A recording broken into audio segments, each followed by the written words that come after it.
তো বন্ধুরা, আজ সন্ধ্যায় আমরা বেরিয়ে গেছি একটুকু কেনাকাটা করতে। আমাদের একটা বন্ধুর আজ জন্মদিন।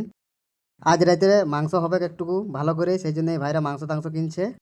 বার্থডে বয় আর আমি চলে গেলি কেক কিনতে। এই কেকটা আমাদের পছন্দ হলো। কেকের নাম টাম লেখালেখির পরে কেক আমাদের প্যাকিং হয়ে গেল। কেক টেক লিয়ালি করে আমরা চলে আলি মানাদার দোকান। মানাদা কান খুঁজাতে ছিল। মানাদাকে মাংসয় কী কী আমাদের মশলাপাতি লাগবে সব লিলি। এই যে দেখতে পাচ্ছ মশলাপাতি কী কী আছে আমাদের। এই দেখো আমাদের বার্থডে বইটুকু লাজাছে। আমরা মশলাপাতি নিয়ে রুম পৌঁছাপৌঁছি হয়ে গেলে এই যে রুম ঢুকছি আমরা। রুম ঢোকার পরে দেখতে পাচ্ছি এই যে আমাদের সমনবাবু খুব পড়াশোনায় ব্যস্ত আছে। চাকরি ইয়াকে নিতেই হবে। একজন হচ্ছে অভিজিৎ দা, ইয়ার সব কমপ্লিট আছে। পরীক্ষা হলে এই মোটামুটি লিখছে চাকরিটা, কেউ আটকাতে পারবে না ইয়াকে আর। এই রুমের ভাইগিলা নাই কেউ, হয়তো বাইরে টিউশন কোথাও গেছে। এই রুমে আমাদের মাস্টারদার বিকাশ দা ডাব্লিউবি পরীক্ষা নিয়ে বিভিন্ন রকম আলোচনা করছে। সামনেই এদের পরীক্ষার ডেট দিয়ে নিয়েছে। মানুষগুলো একটু টেনশনে আছে, কোনো রকম করে পরীক্ষায় পাস করতে হবে কি আর নাহলে। এইগুলা ছোটো ভাইগুলা বটে।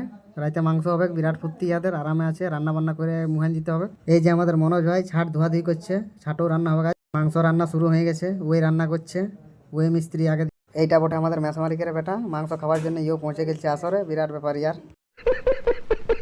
আমাদের কেক কাটাকাটির জন্য রেডি হয়ে গেছে। এবার বার্থডে কেকে এই যে দেখলাও কেক টেক কাটছে ইয়ারা।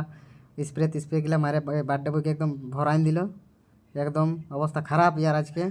পয়সা পাতিও তোমার খরচ হয়েছে বেচারার। মাংস টাংস যাবতীয় খরচা ইয়ে দিয়েছে। আমরা তো পুরা দিব আজকে। বাথরুমও 3টা আছে, কোনো ব্যাপার নাই, পুরা দিব আজ। গোটা রুমটা স্প্রের ফ্যানে ভরে গেছে। আর ওইদিকে আমাদের মাংসও রান্না হয়ে গেছে।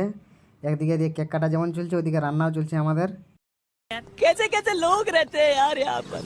এবারে আমাদের মাংস টাংস মাটামাটি করে সবাই খাইতে বসিয়ে গেছি। মোটামুটি 4-5 পিস করে পাওয়া গেছে। আরামসে খাচ্ছি, বিনা পয়সার মাংস তো। খাওয়া দাওয়া করে আমরা ঘুমাবো বন্ধুরা। গুড নাইট, বাই বাই, ভালো থাকো সবাই।